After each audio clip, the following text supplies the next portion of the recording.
மக 10 மணி வரைக்கும் எப்படி தூங்குறா பாரு. குடுத்தனப்பட்ட வீட்ல இப்படி தூங்குனா குடும்ப விளங்குமா? ஏய் எந்திரிங்கறல்ல, எந்திரடி. ஏய் எந்திரடி. என்னாச்சுமா? என்னாச்சு ராதிகா?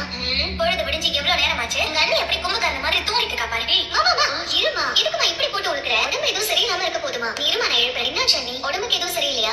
உடம்புக்கு சரியில்லாம என்ன வந்துச்சு? நல்லா புத்துக்கலாட்ட தானே இருக்கா. ஐயோ சாரி பூர்ணி, ரொம்ப நேரம் தூங்கிட்டேனா? நைட் ரொம்ப லேட் ஆயிடுச்சு. அதான் இப்படி கதல எந்திரிச்சு வந்து வீட்டு வேலை செய்யணும்னு அப்படியே படுத்துட்டு இருக்கியாக்கோ? எல்லாம் எனக்கு தெரியும்டி. 4 நாள் எல்லாம் ஏதோ எல்லா வேலையும் இழுத்து போட்டு செய்யற மாதிரி செஞ்சுட்டு இப்ப நாடகம் ஆடிட்டு இருக்கியா? வீடான பொழுது உச்சிக்கு போற வரைக்கும் ஒரு பொம்பளை புள்ள இப்படி படுத்து தூங்கிட்டு இருந்தா வீடு விளக்குமா? புருஷன் எந்திரிக்கிறதுக்கு முன்னாடி பொண்டாட்டி எந்திரிச்சு வரணும்னு உன் முன்னாள் மாமியார் சொல்லி தரல. இவ ராசி இல்லாதவ. வீட்டுல காலடி எடுத்து வச்சதுமே எல்லாம் விளங்காம போயிடுச்சுன்னு நான் என்ன சும்மா சொன்னேன். கொஞ்சம் அமைதியா இருக்கியா? உடம்பு சரியில்லாம ஒரு நாள் லேட்டா எந்திரிச்சிருக்காங்க. இதனால உனக்கு கொஞ்சம் போட்டு போறது இல்ல. ஆமாடி, இவள ஒரு வார்த்தை சொல்லிட்டா போதும். ஆளாளுக்கு வந்துடுவீங்க. என் வயசு இவன் வயசு ஒன்னாடி. மா தயவு செஞ்சு கொஞ்சம் பேசாம இருக்கியா? என்ன வம்பு எடுத்துட்டு இருக்காத. என்ன இது நான் பேசிக்கிறேன். கொஞ்சம் நீங்க எடுத்து போறியா? இருக்கட்டும்டி, நாளைக்கு பாக்குறேன். நீ விடிய காலையில எந்திரிச்சு வீட்டு வேலை ஆரம்பிக்கல அப்ப இருக்கு உனக்கு. நீ வாராதிகா. என்னாச்சு அண்ணி? எப்போ இவ்வளவு நேரம் தூங்க மாட்டீங்களே? உடம்புக்கு எதுவும் சரியில்லையா? வாங்க டாக்டர் கிட்ட போவோம். வேண்டாம் பூர்ணி, உடம்புக்கெல்லாம் ஒண்ணும் இல்ல. பின்ன அது ராத்திரி சரியா தூக்கம் இல்ல. அண்ணி அதெல்லாம் ஒண்ணும் இல்ல. வேற என்னாச்சு? சொல்லுவேன், ஆனா நீ யார்கிட்டயும் சொல்ல மாட்டேல.